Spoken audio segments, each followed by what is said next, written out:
Amados hermanos en Cristo, gracia y paz de nuestro Padre y de nuestro Señor Jesucristo a cada uno de ustedes. Bienvenidos al estudio de Edificados en la Palabra, iniciando con la primera epístola que escribiera el apóstol Pedro a la iglesia sufriente. Nos introduciremos para comprender cómo estar seguros durante el sufrimiento. El tema correspondiente a nuestra primera semana es conocer que uno es elegido de Dios. Siendo hoy domingo 31 de mayo del 2026, les invito a que me acompañen a orar para pedir la dirección de nuestro Dios. Padre nuestro que estás en las alturas de los cielos, glorificado sea tu nombre, bendito seas tú en las alturas y bendito tú en la tierra. Que cada hombre y mujer que ha escuchado tu palabra y ha dispuesto su corazón a seguirte, que tengas tu misericordia y le bendigas. Hoy tomamos un tiempo para poder meditar en tu palabra. Por favor, ayúdanos a entenderla y a ponerla por obra en nuestras vidas para alcanzar aquella estatura del varón perfecto como lo fue tu Hijo Jesucristo. En el nombre de Jesús te lo pedimos todo. Amén.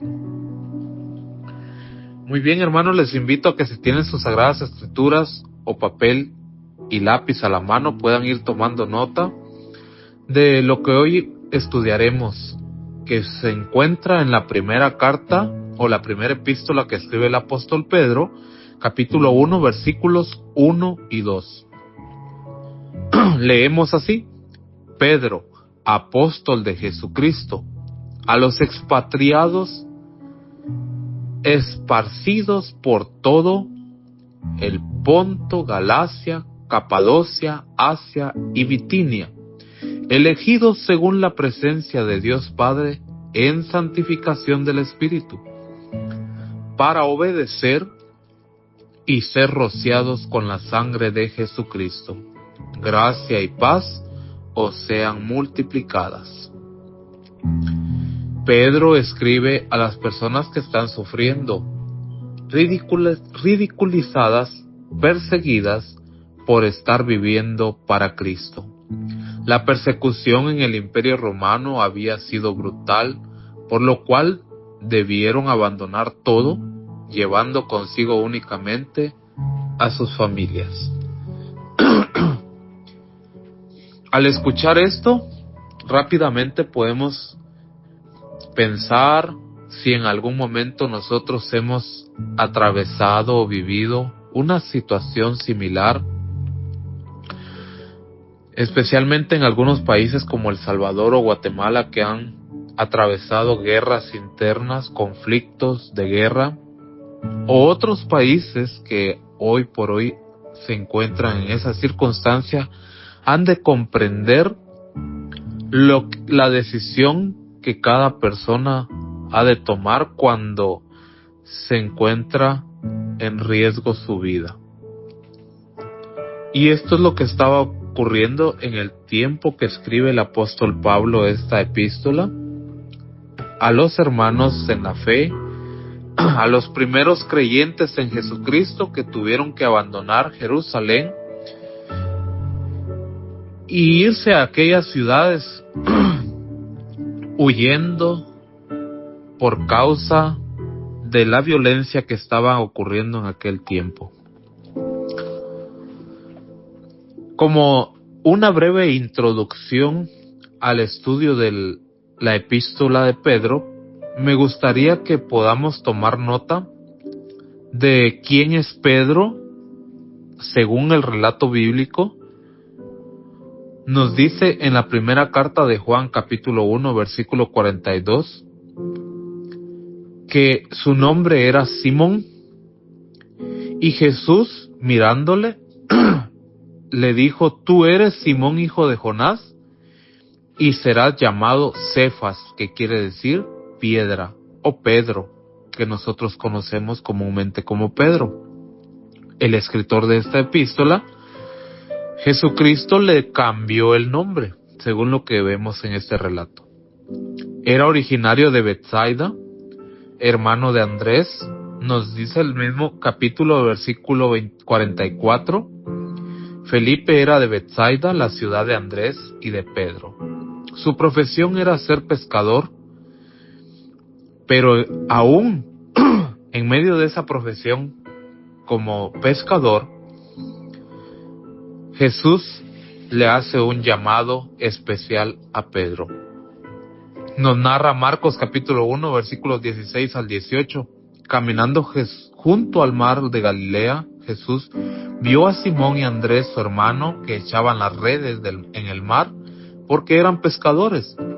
Y le dijo Jesús: venid en pos de mí, y haré que seáis pescadores de hombres. Dejando al instante sus redes, le siguieron. Esto es algo maravilloso, porque tener una disposición instantánea al llamado de Dios, al llamado de Jesucristo, lo vemos en el corazón de este hombre, Simón, conocido como Pedro. Más adelante recibe un llamado especial.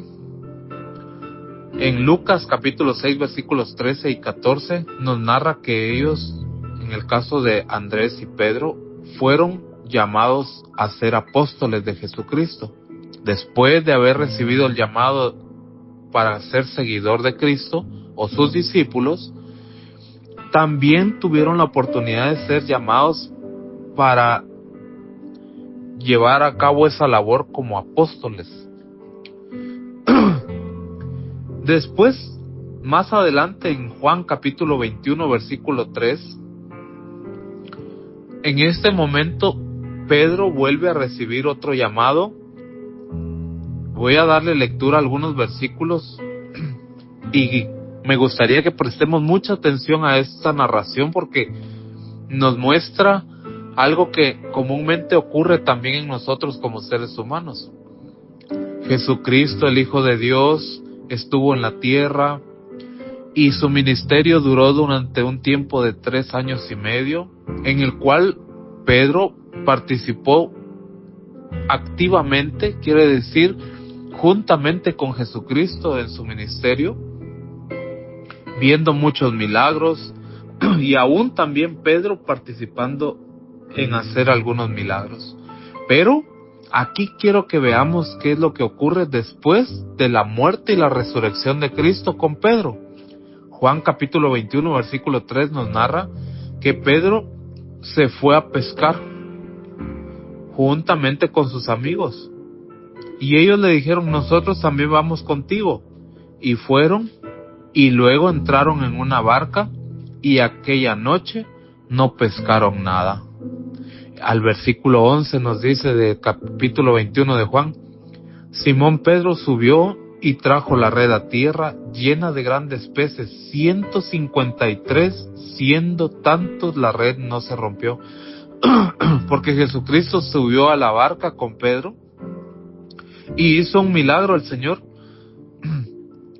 como anteriormente lo había hecho, nuevamente lo vuelve a hacer, porque Pedro, al parecer, después de que Jesucristo había muerto y resucitado, Pedro volvió de nuevo a su profesión, olvidando el llamado que el Señor le hizo, donde le dice: desde ahora en adelante ya no seréis pescadores de peces, sino pescadores de hombres. Porque esa fue la misión que Dios le encomendó a Pedro. Pero Pedro acá nos dice que en este momento él se había regresado a su profesión antigua. Versículos 15 al 17 dice así: y cuando hubieran comido, Jesús dijo a Simón Pedro: Simón, hijo de Jonás, ¿me amas? Mas estos le respondieron: sí, Señor, tú sabes que te amo. Y le dijo: apacienta mis corderos. Vuelve a decirle la segunda vez: Simón, hijo de Jonás, ¿me amas? Le respondió: sí, Señor, tú sabes que te amo.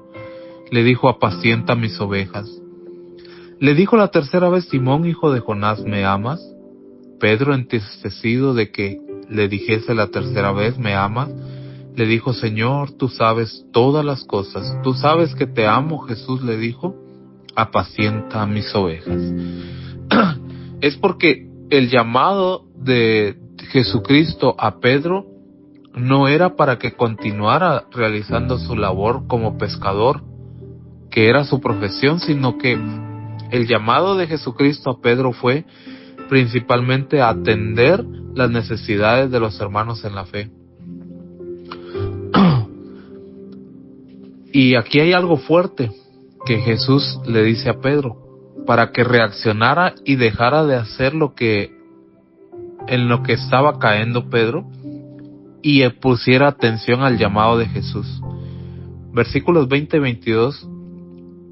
Pedro, volviéndose, ve a aquel discípulo al cual Jesús amaba, que lo seguía, el que también le había recostado en su pecho en la cena, y le había dicho: Señor, ¿quién es el que te ve?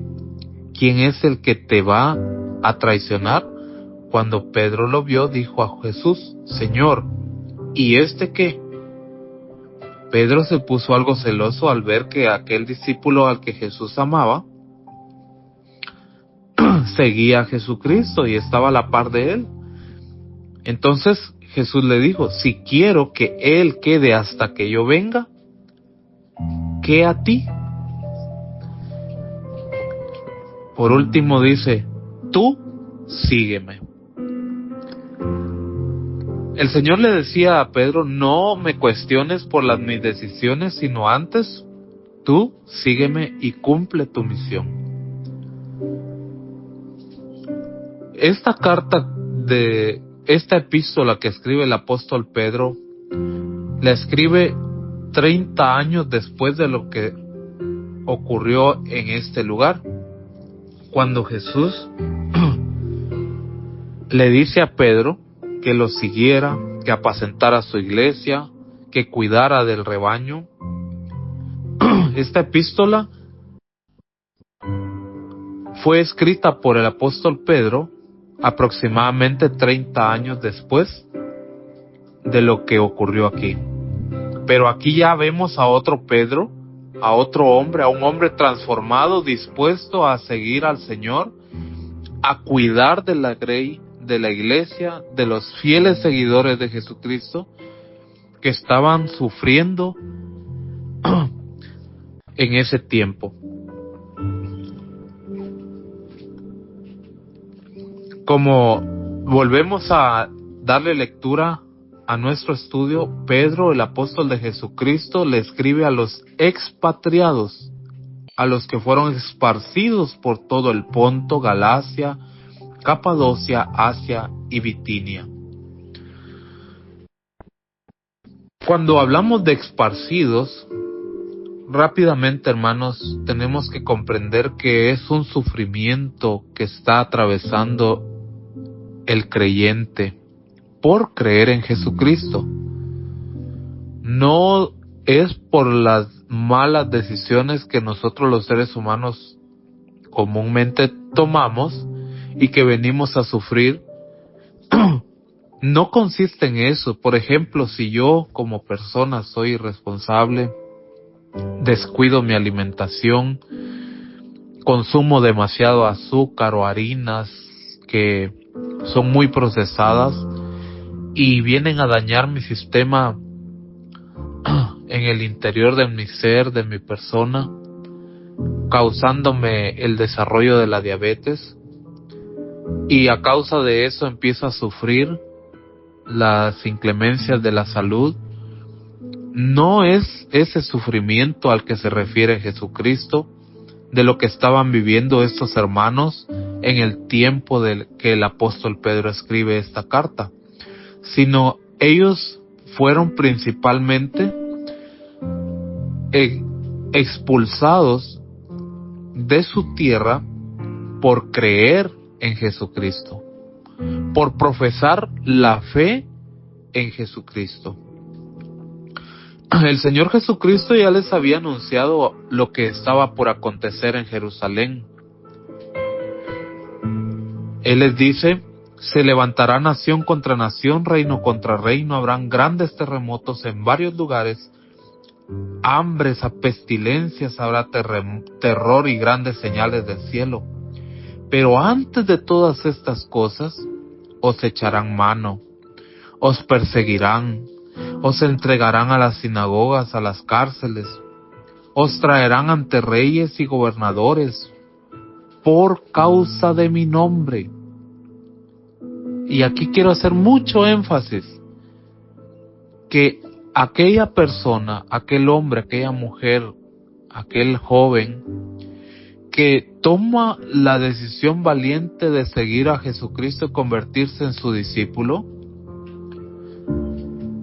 este mundo lo va a aborrecer y va a empezar a sufrir por causa del nombre de Jesucristo. Continúa el texto bíblico de Lucas 21. Y esto os será para testimonio. Proponed pues en vuestros corazones no pensar antes cómo habéis de responder, porque yo os daré palabra y sabiduría, la cual ninguno de vosotros, de vuestros adversarios, podrá resistir ni contradecir.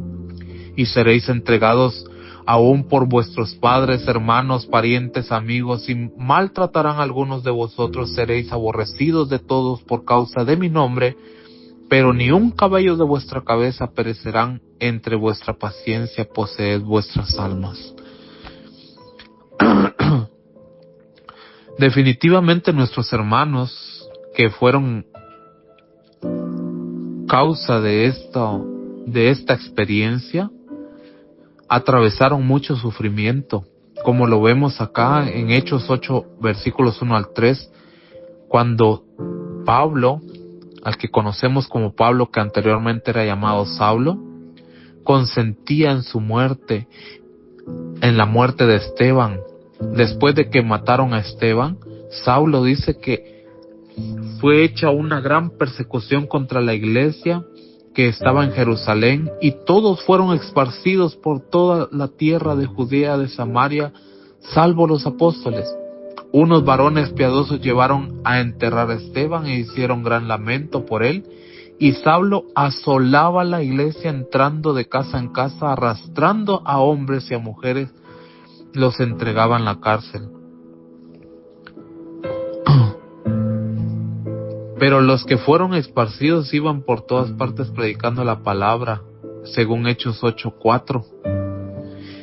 Y la primera carta de Pedro 4, versículos 12 al 16 dice: Amados, no os entrañéis acerca de la prueba de fuego. Hermanos, nosotros como creyentes en Cristo, no sé si ahora en este tiempo hemos experimentado este sufrimiento, pero el apóstol Pedro observa que nuestros hermanos creyentes en Jesucristo en aquel tiempo estaban viviendo una prueba de fuego. Nosotros no sé si lo hemos atravesado, vivido por el llevar el nombre de Jesucristo, por creer en Él. Y continúa diciendo: la cual se hace para probaros, como si alguna cosa extraña os aconteciese. Antes bien regocijaos en que sois participantes de los padecimientos de Cristo, para que cuando su gloria sea revelada os regocijéis con gran alegría. Si sois vituperados por el nombre de Cristo, sois bienaventurados, porque el Espíritu de gloria y de Dios reposa sobre vosotros. Cierto, según ellos, Él es blasfemado, mas según vosotros, Él es glorificado. Así que ninguno de vosotros padezca como homicida o ladrón o malhechor, o por entremeterse en asuntos ajenos. Por esto no debemos de padecer, dice, sino más bien, si alguno padece como cristiano, no se avergüence, antes glorifique a Dios por ello. Dejar todo por seguir a Cristo, como vivieron los discípulos en el ayer, tiene muchas implicaciones: sufrimientos, angustias, pobrezas, al grado de no tener que comer, traiciones, desprecios por la familia, compañeros de trabajo, seres queridos. Huir y abandonar todo, incluso riesgos de muerte, no deben de ser motivos para abandonar nuestra fe. Fácil es solo mencionar esas malas experiencias, pero difícil es soportar cada proceso y vivirlas al ser elegido de Dios. Será gratificante nuestra recompensa, como lo será para aquellos nuestros hermanos que fueron expatriados. Salieron de su comodidad de vida por seguir su fe. La elección de Dios es para salvación, aunque algunos hombres Dios lo ha elegido para realizar tareas específicas, como Sansón, Juan el Bautista y Jesucristo mismo. A toda la humanidad sigue llamando a participar del reino de los cielos y la salvación. Santiago 2:5 nos narra bien claro este texto. Hermanos míos, amados, oíd. No ha escogido Dios a los pobres de este mundo, pero ricos en fe y herederos del reino que ha prometido a los que le aman. Estos hermanos habían decidido amar a Dios sobre todas las cosas y quedaron muchos en pobreza. Algunos no sabían ni qué iban a alimentarse el siguiente día, probablemente pidiendo qué comer en las calles. No sabemos a ciencia cierta cómo experimentaron, pero sí fue un sufrimiento que los convirtió en herederos del reino.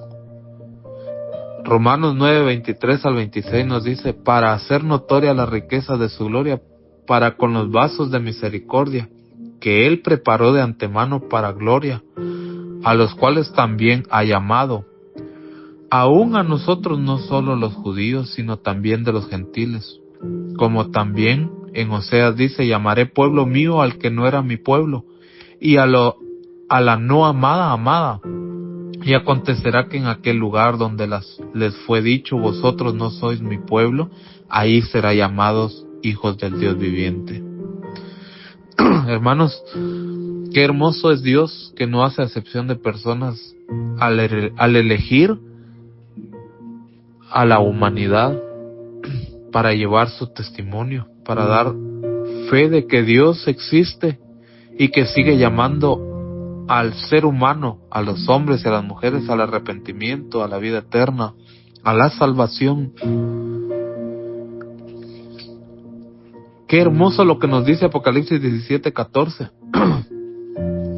de que así como en el ayer el Señor estuvo llamando, Él ve una señal de lo porvenir, del futuro. Y dice 17:14 Apocalipsis: ellos pelearán contra el Cordero y el Cordero los vencerá, porque Él es Señor de señores y Rey de reyes. Y los que están con Él son llamados, elegidos y fieles. El Señor no hace excepción de personas, Él está llamando a todos. Los elige, pero quiere fidelidad. Una fidelidad en santidad, como se lo dijo al pueblo de Israel: vosotros me seréis un reino de sacerdotes y nación santa. Estas son las palabras que diréis a los hijos de Israel. Éxodo 19:6. Y lo vuelve a confirmar para los creyentes en Cristo en 1 Pedro 2:9. Mas vosotros sois linaje escogido, real sacerdocio, nación santa, pueblo adquirido, para que anunciéis las virtudes de aquel que os llamó de las tinieblas a su luz admirable. Esto podemos confirmar con Colosenses 3:12 y 13. Vestidos pues como escogidos de Dios, santos, y principalmente a Dios le interesa nuestra santificación, que nos vistamos de santidad, o sea, apartarnos del mal, como amados de entrañable misericordia, de benignidad, de humildad, de mansedumbre, de longanimidad, soportándonos unos a otros y perdonándonos unos a otros. Si alguno tuviere queja contra otro, de la manera que Cristo os perdonó, así también hacedlo vosotros.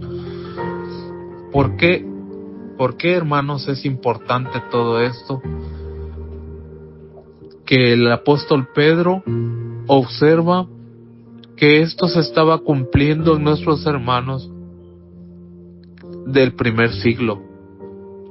Podemos nosotros ahora preguntarnos si nosotros también estamos viviendo en santidad.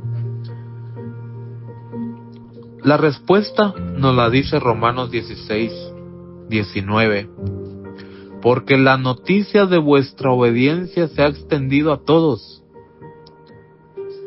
Vean, hermanos, que la obediencia juntamente con nuestra santificación es notoria y se extiende como una buena fama o una mala fama que tengamos. Por tanto me regocijo por vosotros, pero quiero que seáis sabios para lo bueno e inocentes para lo malo. ¿Puedo preguntarme ahora qué huella estoy dejando de mi vida? ¿Es notoria mi obediencia con todos? ¿Tengo libertad de confesar mi fe ante todos? Si no, hermanos, si no estamos viviendo esto y estamos teniendo o presentando una imagen en un grupo social y la realidad es muy diferente, el llamado de hoy es para que prestemos atención a nuestra vida, de que hay seguridad, hay confianza de nuestra salvación, de nuestra elección, de nuestro llamado y de participar de la gracia y la paz de Dios cuando nosotros obedecemos, cuando nosotros estamos dispuestos a vivir en santidad como lo hizo la iglesia del primer siglo.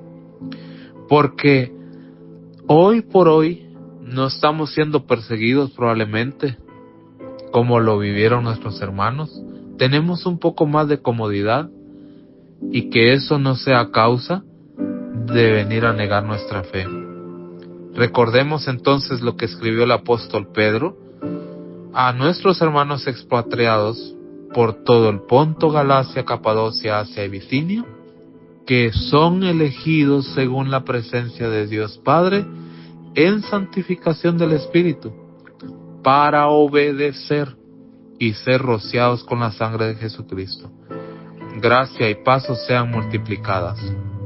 Experimentar la gracia de Dios y la paz en nuestras vidas será posible cuando nosotros aún arriesguemos con nuestra propia vida la fe que profesamos. Nuestra seguridad es que el permanecer en Cristo y obedecer a nuestro Dios y Padre de todos, alcanzaremos salvación, vida eterna. Y las aflicciones del tiempo presente no pueden compararse con la gloria venidera, la cual está por manifestarse al pueblo de Dios. ¿Quiere usted ser parte de este pueblo? ¿O cree que se ha alejado de las promesas de Dios y quiere volver de nuevo a vivir confiado en la misericordia de Dios? Hoy es el día que lo puede hacer, arrepentirse y tomar una buena decisión para su vida. El camino está por delante de nuestra salvación. Amados hermanos en Cristo, que el Señor fortalezca y bendiga sus vidas